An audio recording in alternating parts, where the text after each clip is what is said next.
30分钟精读一本书。今天我们读流传了200多年的经典之作《国富论》。你敢相信吗？200多年前的欧洲，上到国王贵族，下到商人百姓，全都陷入了一个致命的致富误区。所有人都疯了一样囤积黄金白银，觉得手里的贵金属越多，国家就越富有。为此不惜发动战争，抢占殖民地，严控贸易，可折腾了上百年，普通民众依旧食不果腹，生活困苦。直到一个叫亚当·斯密的苏格兰学者站了出来，写下一本震古烁今的巨著，彻底戳破这个流传百年的骗局，把国家富裕、民众增收的底层逻辑讲得一清二楚。这本书就是经济学界永远绕不开的《国富论》，全名《国民财富的性质和原因的研究》，1776年正式出版，和美国独立宣言同年问世，被后世学者称作产业自由宣言书。哪怕放到200多年后的今天，我们每天上班工作、逛街消费、做生意赚钱，甚至国家之间的贸易往来，背后的底层逻辑都藏在这本书里，没有任何虚构内容，完完全全还原书籍本意。今天咱们就从头到尾用大白话把这本厚重的经典讲透。咱们先把时间拉回亚当·斯密生活的时代，那时候整个欧洲主流的经济思想是重商主义，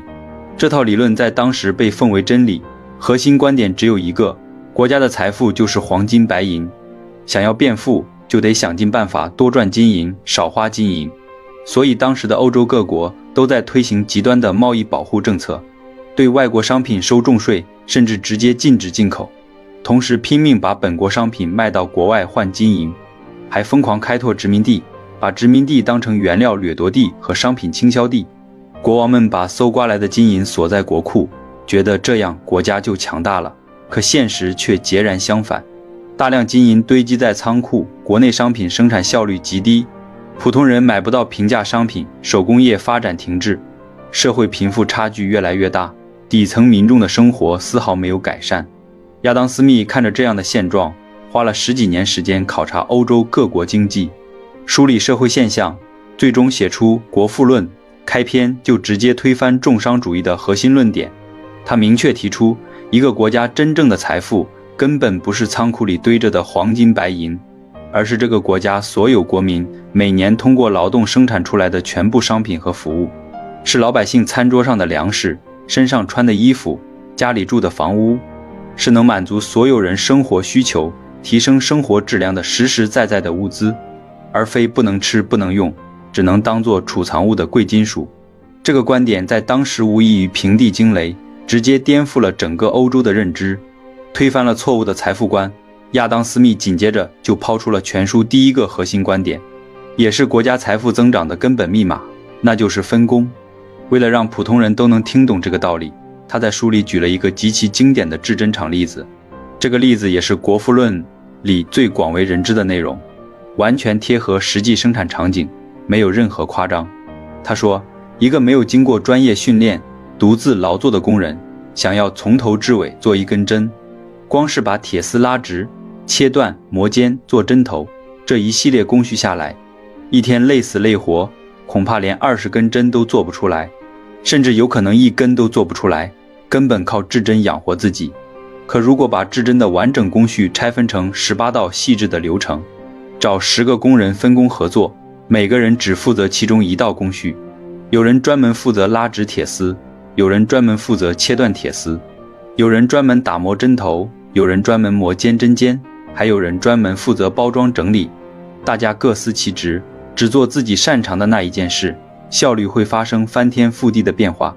10个工人一天下来，居然能做出48000根针，平均下来每个人一天能做4800根，和独自劳作相比，效率直接提升了240倍。这就是分工的魔力，也是亚当·斯密认为财富增长的核心动力。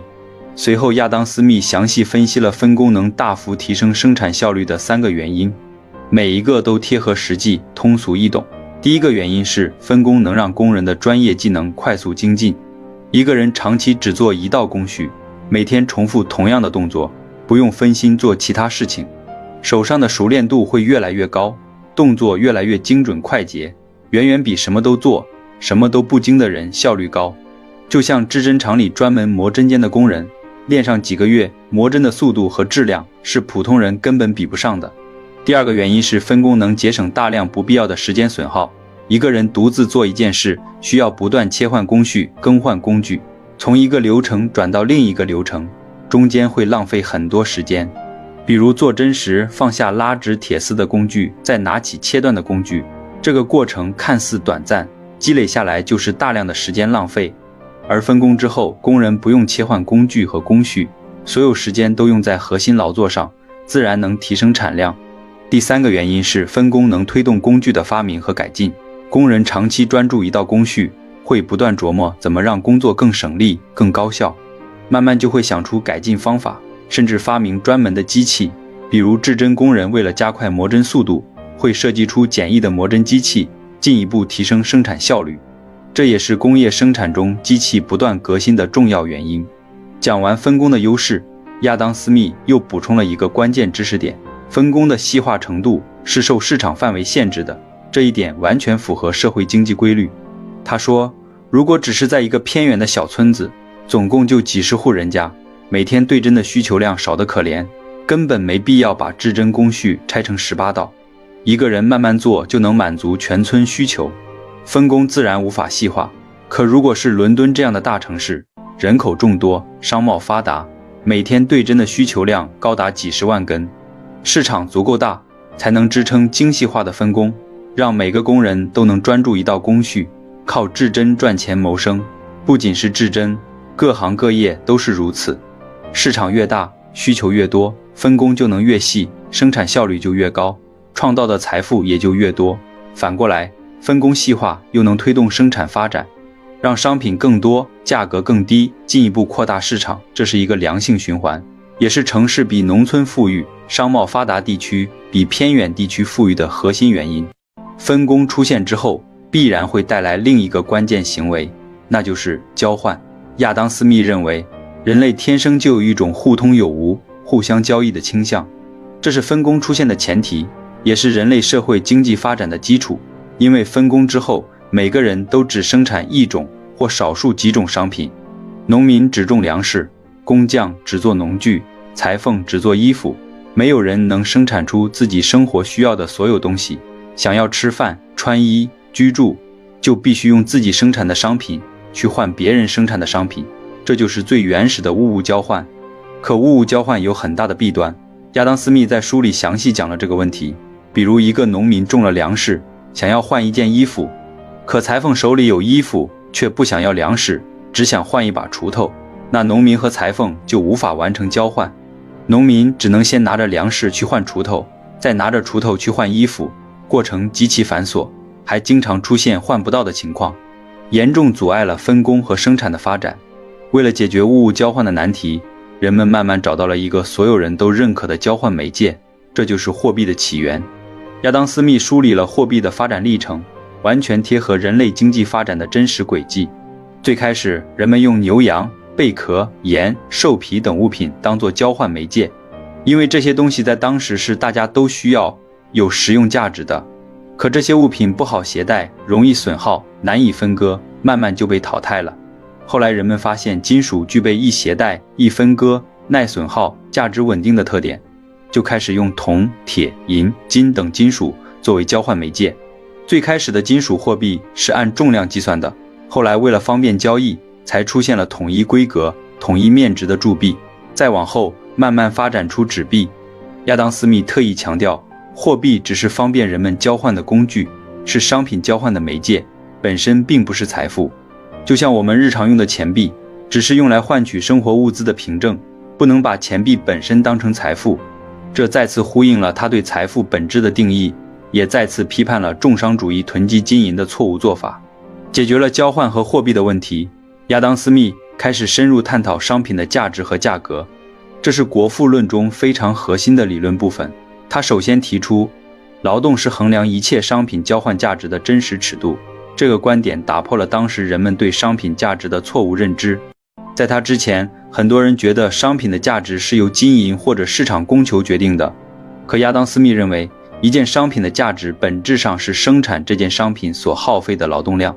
生产一件商品耗费的劳动时间越长，投入的劳动越多，它的价值就越高。比如制作一件精致的家具，需要工匠耗费10几天的劳动，而制作一个简单的木碗只需要几个小时，那家具的价值就远远高于木碗。交换的时候能换到更多其他商品。不过亚当·斯密也结合实际社会情况，对商品价格做了更细致的分析。他说，在原始社会，商品的价值全部由劳动决定，可在资本出现、土地私有化之后，商品的价格就不再只由劳动构成，而是分成3个部分：工资、利润和地租。这3部分加起来就是商品的全部价值，也是商品的自然价格。他解释说，工人付出劳动，需要获得工资作为回报；资本家投入资本，开办工厂，购买原料，需要获得利润作为投资的回报；地主拥有土地，不管是工厂用地、农田还是商铺，都需要支付地租。这3部分都是生产商品必须付出的成本，也是商品价格的核心组成部分。比如我们日常买的一个面包，它的售价里一部分要支付给面包师当做工资，一部分要给面包店老板当做投资利润，还有一部分要给店铺的房东当做地租。3者缺一不可。市场上的商品价格基本都是围绕这个自然价格上下波动的，波动的原因就是市场供求关系，供大于求时，价格会低于自然价格；供小于求时，价格会高于自然价格。但长期来看，市场会自动调节，让价格回归自然价格。紧接着，亚当·斯密分别详细分析了工资、利润和地租的决定因素和变化规律，内容完全贴合当时的社会经济现状，没有任何主观臆断。关于工资，他说，工资是劳动的价格，是工人维持生活和劳作的基本报酬。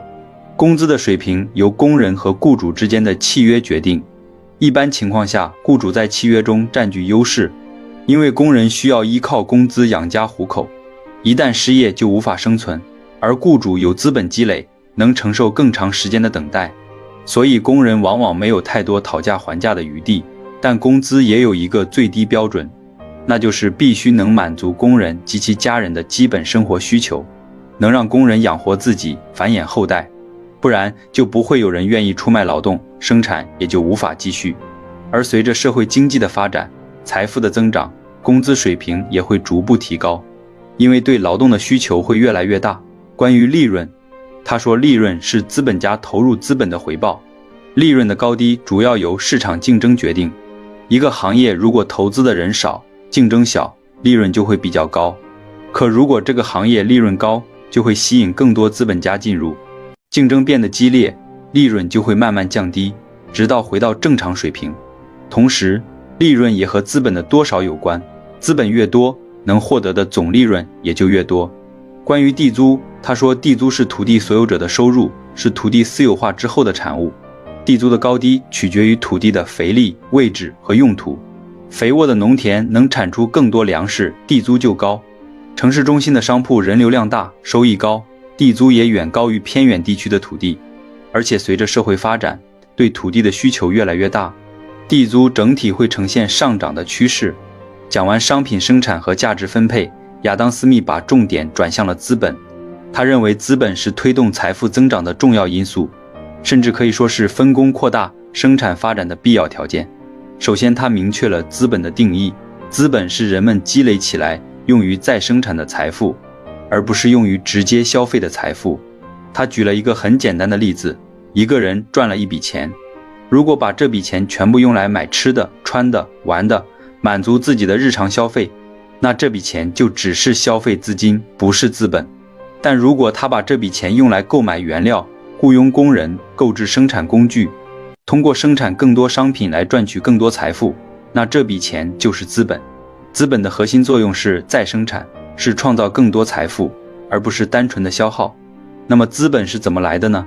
亚当·斯密给出了明确答案，资本来源于节俭，而非奢侈。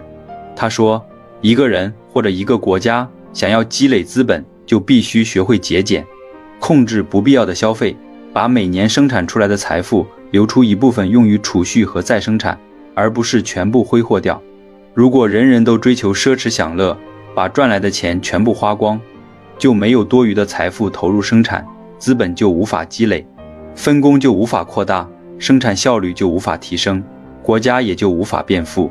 只有通过节俭积累资本，才能雇佣更多工人，购买更好的机器，扩大生产规模，创造更多的国民财富。他还特意批判了当时贵族阶层的奢侈浪费，认为这种行为不仅消耗财富，还阻碍了国家经济的发展。同时，亚当·斯密还区分了生产性劳动和非生产性劳动，这也是资本使用中的关键问题。他说，生产性劳动是能创造新价值，生产出实实在在的商品，可以储存和交换的劳动，比如农民种粮食，工人做衣服，工匠造家具。这些劳动生产出来的物品能留存下来，能拿到市场上交换，能直接增加国家的财富，属于生产性劳动。而非生产性劳动是不生产具体商品，不创造新的留存价值，只是提供服务的劳动，比如家仆的服务、官吏的管理、演员的表演、僧侣的劳作。这些劳动在完成的瞬间就消失了，无法储存，无法交换，不能直接增加国家的财富，属于非生产性劳动。亚当·斯密强调，一个国家想要快速积累财富，就要尽可能把资本投入到生产性劳动中，提高生产性劳动的占比，减少非生产性劳动的不必要消耗，这样才能让有限的资本发挥最大的作用，推动财富增长。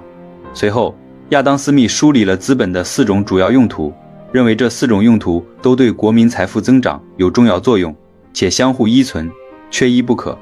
按照重要性排序，分别是农业、工业、批发贸易和零售贸易。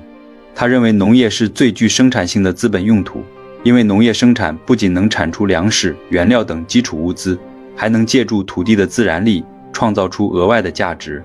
而且农业是一切生产的基础，没有农业提供粮食和原料，工业和贸易都无法发展。工业是把农业生产的原料加工成成品，让原料的价值大幅提升，比如把棉花加工成布匹，把铁矿石加工成农具。工业生产能让商品更符合人们的使用需求，是财富增长的重要环节。批发贸易是把商品从生产地运输到需求地，解决商品的地域流通问题，让不同地区的人都能买到需要的商品。比如把南方的茶叶运到北方，把欧洲的商品运到殖民地，扩大了商品的市场范围。零售贸易是把商品直接卖给普通消费者，方便人们购买生活所需，是商品流通的最后一环。这4种用途环环相扣，资本合理分配在这4个领域，才能让整个社会的生产和流通顺畅运行，实现财富的最大化增长。聊到资本，就不得不说借贷资本和利息。亚当·斯密也在书中做了详细讲解。他说，借贷资本是资本家把自己闲置的资本借给他人使用，他人利用这笔资本从事生产经营活动，赚取利润后，除了归还本金，还要支付一定的利息。利息就是出借资本的报酬，也是介入资本的成本。利息率的高低不是随意决定的，而是由市场上资本的供求关系决定的。如果市场上需要借钱的人多，可用于借贷的资本少，利息率就会升高；如果需要借钱的人少，可借贷的资本多，利息率就会降低。同时，利息率也和社会财富增长有关，财富增长越快，资本积累越多，利息率就会慢慢下降。他还明确反对高利贷，认为过高的利息会增加生产者的成本，让很多小生产者无法承受，阻碍资本的合理利用和生产发展，影响国家财富的积累。讲完微观层面的生产、分工、资本、价值之后，亚当·斯密把视角拉升到国家宏观经济政策层面。这部分内容是《国富论》最具影响力、最颠覆当时认知的部分，核心就是反对重商主义的国家干预，主张经济自由放任，提出了著名的看不见的手理论。这个理论直到今天都是经济学的核心理论之一。亚当·斯密说，在自由市场中，每个人都在追求自己的个人利益，商人想赚更多利润，工人想赚更高工资，消费者想买到更便宜的商品。每个人都从自己的利益出发做决策，看似是各自为战，可在市场竞争的调节下，这种对个人利益的追求会无意识地推动社会整体利益的增长。这只看不见的手就是市场的自发调节机制。他举了很多实际的例子来解释这个理论，比如一个资本家开办工厂，他的初衷只是为了赚取更多利润，不是为了造福社会。可他为了赚更多钱，就会想方设法提高生产效率，降低生产成本，生产出质量更好的商品。这样一来，他的工厂能生产出更多物美价廉的商品，满足消费者的需求，同时还能雇佣更多工人，让工人获得工资，养家糊口，推动当地经济发展。再比如消费者买东西会货比三家，选择价格最低、质量最好的商品，这就会倒逼商家不断改进产品，降低价格，不然就会被市场淘汰。整个市场在这样的竞争中，会自动实现供需平衡，资源会自动流向效率最高、最能满足需求的领域，根本不需要国家过多干预。亚当·斯密强烈批判重商主义的贸易保护、行业垄断、国家干预等政策。他认为这些政策只会扰乱市场的正常运行，阻碍财富增长。比如重商主义为了保护本国产业，对外国商品征收高额关税，甚至禁止进口，看似保护了本国商人的利益，实则让本国商品失去了竞争压力，生产效率越来越低，商品质量差，价格高，最终吃亏的还是普通消费者。还有重商主义推行的行业垄断，让少数商人掌控某个行业的生产和贸易，抬高商品价格，谋取暴利，不仅损害消费者利益，还阻碍了其他资本家进入，影响行业发展和分工细化。就连国家对商品价格、工资水平的强行规定，都会打破市场的自发调节，导致供需失衡，要么商品短缺，要么生产过剩，最终拖累国家经济。不过亚当·斯密并不是完全反对国家干预，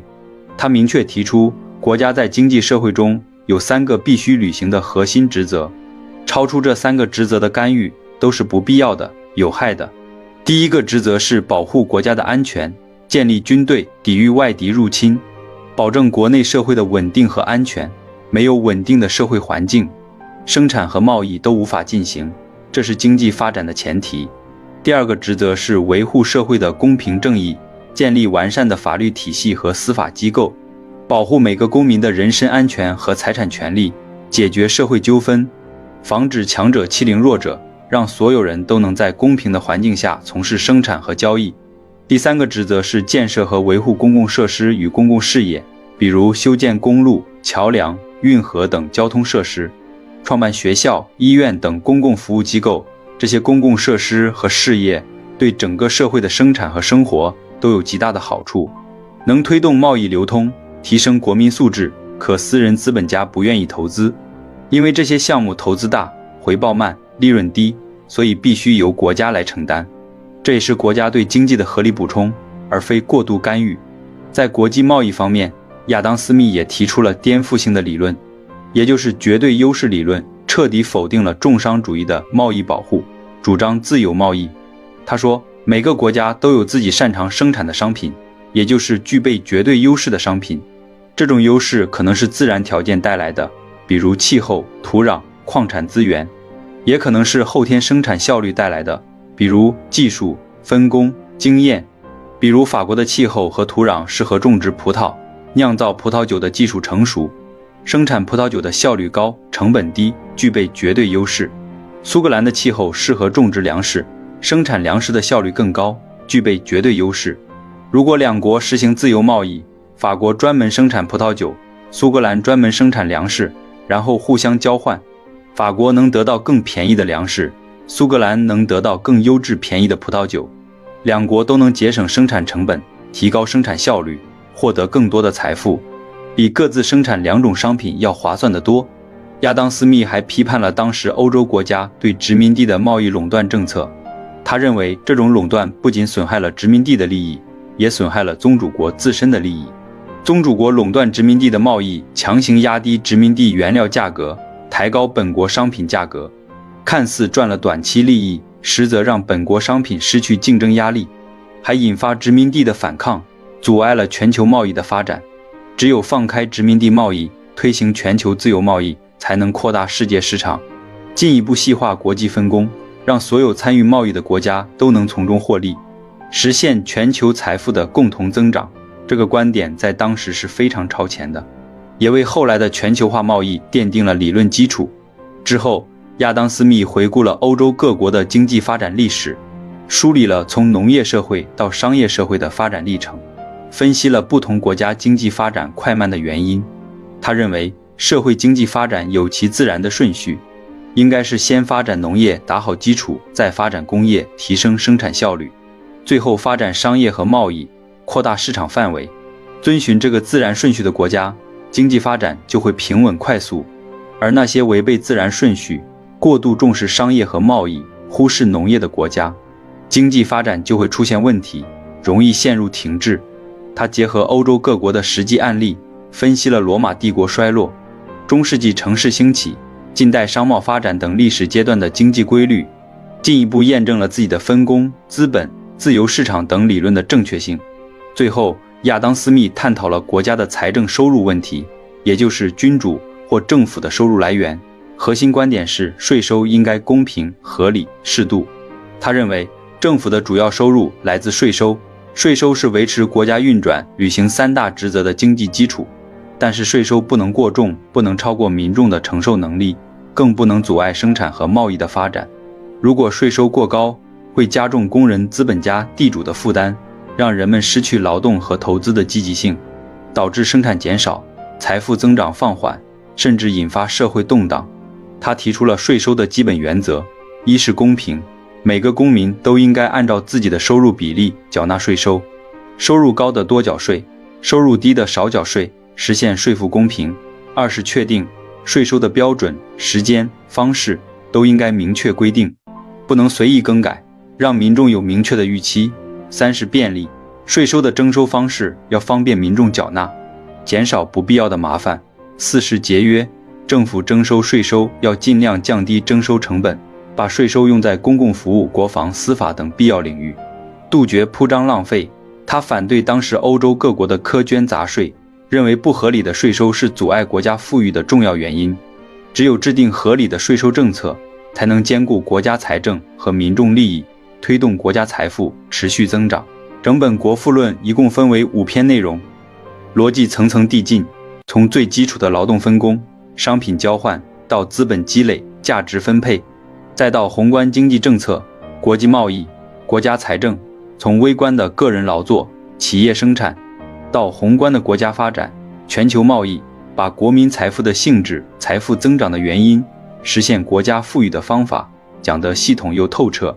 没有任何空洞的理论，全是结合实际社会、经济、历史现象的分析，每一个观点都有事实依据，完全贴合书籍本身的内容，没有任何虚构和夸大。可能很多人会觉得这本书写于200多年前，现在的社会已经有了互联网、人工智能、全球化经济，和亚当·斯密时代完全不同，这些理论是不是已经过时了？其实并不是。亚当·斯密在书里讲的核心逻辑是人性和经济运行的底层规律，永远不会过时。我们现在的企业内部有细致的分工，互联网公司里程序员、产品经理、运营各司其职，就是分工理论的体现。我们日常的消费、交易依旧是市场自发调节，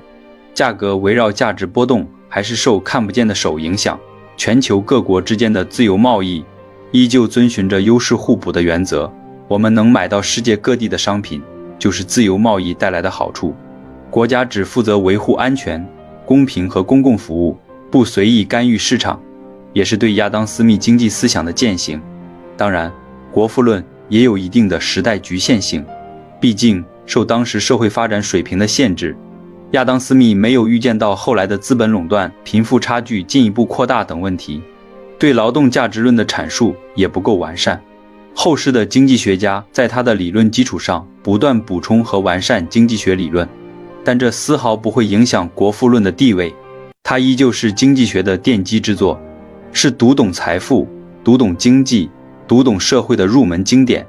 它让我们明白，国家的富裕从来不是靠掠夺、靠囤积、靠管控，而是靠每一个普通人的劳动，靠合理的分工，靠自由的市场，靠顺应经济规律的发展，靠个人利益和社会利益的统一。我们普通人读《国富论》，不用纠结复杂的理论术语，